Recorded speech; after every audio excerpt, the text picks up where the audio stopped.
Baik, Assalamualaikum warahmatullahi wabarakatuh. Terima kasih teman-teman. Pada kesempatan kali ini, kita akan meneruskan perkuliahan kita di mata kuliah analisis laporan keuangan pada materi laporan keuangan. Nah, mari kita simak bersama-sama penjelasan dan diskusi nantinya terkait dengan laporan keuangan. Nah, laporan keuangan yang teman-teman ketahui di sini adalah teman-teman kemarin sudah menerapkan penyusunan pelaporan keuangan di mata kuliah akuntansi pengantar, dan teman-teman juga meneruskan mata kuliah penerus dari akuntansi pengantar, ada akuntansi aset lancar, ada akuntansi aset tetap, akuntansi persekutuan, dan akuntansi kombinasi bisnis. Nah, pada kesempatan kali ini mungkin penjelasan terkait dengan laporan keuangan tidak terlalu berat ya untuk teman-teman, karena teman-teman pada dasarnya sudah mengetahui, sudah memiliki fondasi dasar terkait dengan laporan keuangan. Nah, laporan keuangan itu dapat tersedia itu jika teman-teman menerapkan yang namanya siklus akuntansi. Nah, di sini kita fokus terhadap siklus akuntansi terlebih dahulu. Nah, siklus akuntansi ini merupakan alur di mana alur tersebut yang seorang akuntan itu lakukan untuk mendapatkan sebuah laporan keuangan.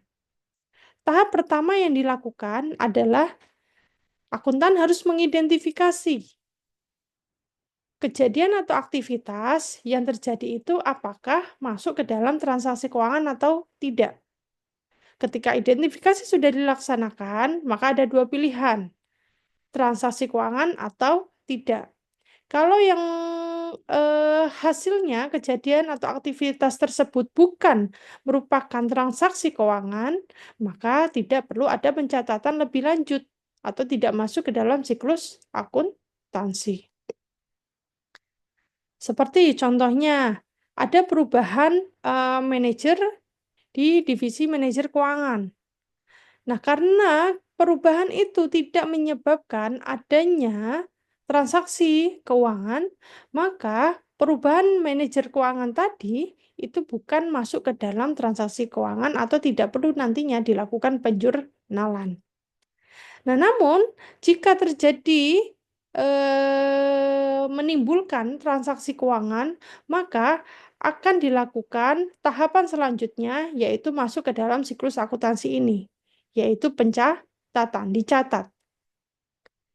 Nah, pada saat seorang akuntan mendapatkan sebuah bukti, dia akan mengkategorikan, dia akan mengidentifikasi bukti yang didapatkannya ini masuk apa? Transaksi keuangan atau bukan? Jika masuk transaksi keuangan, bukti ini nantinya akan masuk ke akun apa?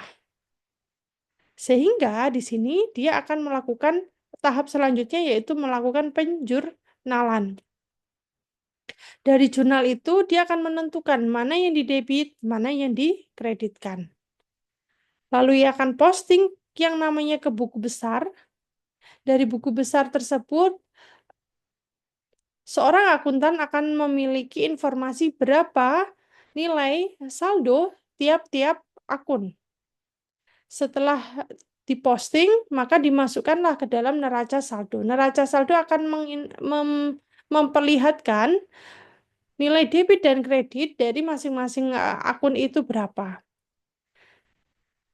Nah, jika lebih dari satu periode, maka perlu adanya jurnal penyesuaian untuk menyesuaikan akun-akun yang perlu disesuaikan, seperti terkait dengan hutang gaji pegawai, terkait dengan depresiasi, terkait dengan beban sewa, beban asuransi. Nah, dia akan memasuk ke dalam jurnal penyesuaian ini. Dari jurnal penyesuaian, maka lalu dipost ke neraca saldo yang disesuaikan. Di situ barulah nanti teman-teman akan mendapatkan yang namanya laporan keuangan. Sehingga laporan keuangan ini Didapatkan ini melalui beberapa tahap. Tidak serta-merta dia akan menghasilkan langsung laporan keuangan. Nah, mungkin di era 4.0 sekarang ini penjurnalan memang tidak serumit, ya, tidak serumit semanual di 10 tahun yang lalu. Karena apa? Karena sekarang sudah banyak sistem pencatatan keuangan yang menyediakan pencatatan keuangan itu sudah tersistem maksudnya. Nah, namun teman-teman perlu di sini memahami bagaimana teman-teman melakukan identifikasi tadi. Ketika teman-teman mengidentifikasinya keliru, maka proses di sini juga akan mengalami kekeliruan. Artinya, kalau teman-teman salah memasukkan akun atau teman-teman salah identifikasi akun, identifikasi jumlah nominal, itu akan mempengaruhi hasil akhirnya. Laporan keuangannya nanti dia akan memberikan hasil yang tidak relevan dan tidak reliable. Nah, seperti itu. Itu adalah siklus akuntansi yang saya kira teman-teman sudah memahami ya, karena teman-teman sudah istilahnya sudah dasarnya sekali. Teman-teman juga memperolehnya tidak hanya satu kali pertemuan, tapi sudah berapa SKS yang teman-teman sudah tempuh. Nah, kita masuk ke perlaporan yang akan digunakan di dalam analisis laporan keuangan. Jadi, dalam analisis laporan keuangan, teman-teman akan membutuhkan data apa? Data yang ada pada laporan keuangan. Sehingga laporan keuangan ini memiliki peran penting dalam teman-teman nanti melakukan analisis laporan keuangan. Apa itu laporan keuangan? Nah, laporan keuangan ini alat pertanggungjawaban yang dibuat oleh siapa? Oleh manajemen. Yang mana laporan keuangan ini akan diserahkan oleh stakeholder yang mana informasi yang ada di laporan keuangan ini akan memberikan gambaran bagi para stakeholder terkait dengan kondisi perusahaan. Yang nantinya para stakeholder ini akan memberikan keputusan atau akan menggunakan laporan keuangan ini untuk ya tergantung kepentingannya. Apakah dari investor, kreditor, karyawan, lalu pemerintah, mereka memiliki kepentingan masing-masing terhadap laporan keuangan. Sehingga apa? Harapannya laporan keuangan itu memang mencerminkan informasi sebenarnya yang ada di dalam perusahaan. Laporan keuangan ini sebetulnya ada 5, ya. Ada laporan posisi keuangan, laporan laba rugi, laporan perubahan ekuitas, dan laporan arus kas, dan yang terakhir ada CALK, catatan atas laporan keuangan. Namun pada konsen di analisis rasio laporan keuangan di sini yang digunakan adalah 3, laporan laba rugi, perubahan ekuitas, dan laporan posisi keuangan. Akan ada nanti sendiri, yaitu analisis arus kas, teman-teman. Jadi kita di sini berfokus terlebih dahulu terhadap analisis rasio yang ada di 3 laporan keuangan ini. Nah, ketika laporan keuangan tersebut saling terkait sehingga tersusun secara sistematis. Semoga teman-teman masih ingat alur dari pembuatan laporan, yang mana laporan keuangan itu dibuat terlebih dahulu apa? Laporan laba rugi untuk memperlihatkan apa? Berapa sih jumlah laba atau rugi yang dihasilkan oleh perusahaan. Dari laba atau rugi itu nanti akan mempengaruhi di laporan perubahan ekuitas. Ya, mencerminkan seberapa banyak sih laba, yang mana laba itu apakah akan dibagikan menjadi dividen atau laba itu akan ditahan Sehingga ketika laba itu dibagikan ke dividen, maka akan ada pengurangan jumlah laba, yang mana akan mempengaruhi perubahan dari laba yang ditahan. Laba yang ditahan itu nanti juga akan mempengaruhi besaran laporan posisi keuangan. Sehingga laporan ini tersusun saling terkait satu sama lain. Laporan keuangan ini harus memiliki prinsip-prinsip akuntansi, yaitu yang pertama, dia harus relevan.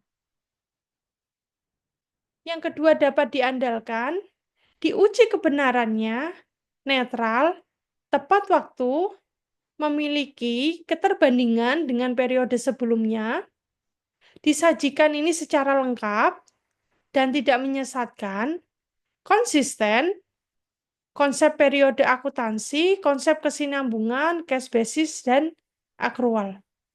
Artinya apa? Ketika prinsip-prinsip ini tidak di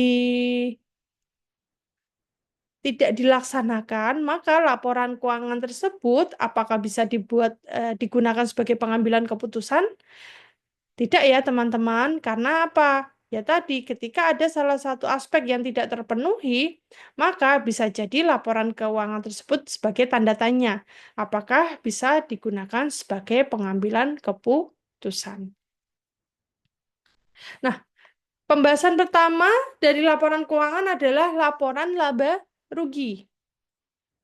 Laporan laba rugi ini berisi akun nominal yang merupakan ringkasan dari pendapatan yang nantinya akan dikurangkan dengan beban yang diakui pendapatan dan beban itu pada suatu periode waktu tertentu.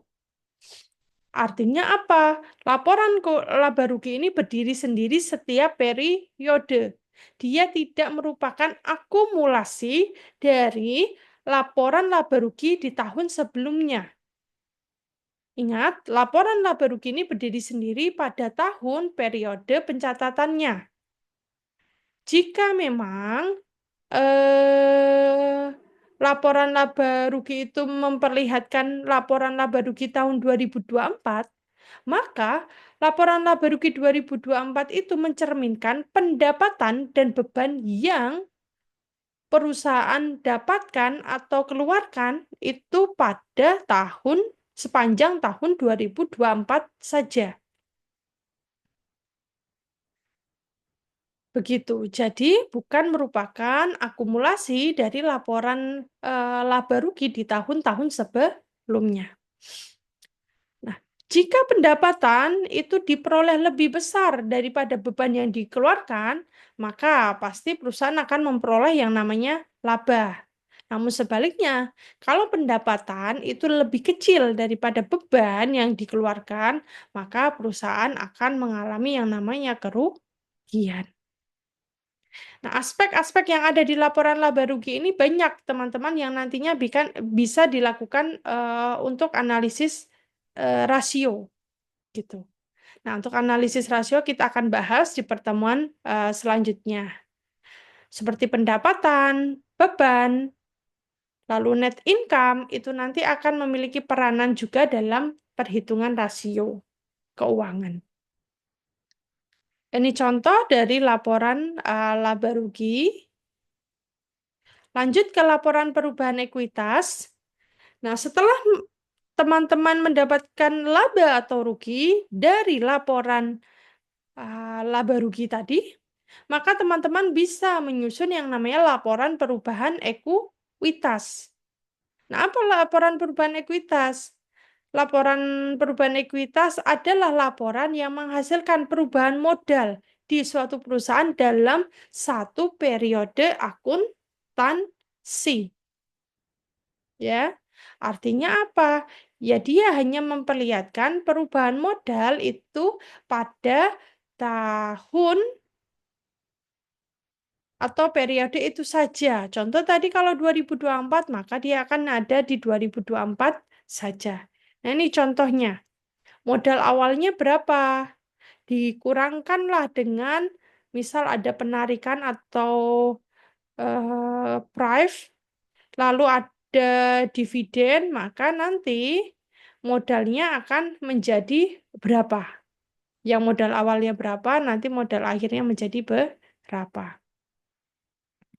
Lanjut ke laporan posisi keuangan. Nah, dari laporan posisi perubahan ekuitas tadi, maka akan memunculkan modal real atau modal yang didapatkan di akhir periode ini berapa. Nah, laporan posisi keuangan ini memperlihatkan apa? Menggambarkan kondisi keuangan perusahaan pada tanggal tertentu. Jika dilihat di sini, laporan posisi keuangan dia tanggalnya langsung. Untuk periodenya, Bu, tidak seperti yang ada di laba rugi, perubahan ekuitas, dia langsung di 31 Desember seperti ini. Ini artinya apa? Akun aset itu di tanggal 31 Desember 2014 ini contohnya adalah 29 juta sekian. Begitu juga untuk liabilitas dan ekuitas. Artinya apa?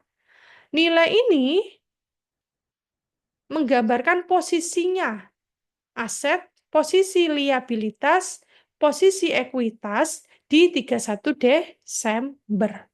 Yang artinya nanti nilai ini akan mengalami perubahan itu di akhir 31 Desember tahun selanjutnya. Yang mana nominal yang ada di sini akan menjadi nominal saldo awal di tahun berapa? 1 Januari 2015. Begitu. Nah, itu pembahasan kita terkait dengan laporan keuangan. Silahkan teman-teman mencoba untuk menyelesaikan kasus berikut ini dan silahkan membaca ketentuan pengerjaannya di lensa. Begitu dari saya, terima kasih teman-teman. Silahkan teman-teman melakukan diskusi di lensa dan mengerjakan tugas sesuai dengan ketentuan. Cukup sekian, saya akhiri. Wabillahi taufiq wal hidayah. Assalamualaikum warahmatullahi wabarakatuh.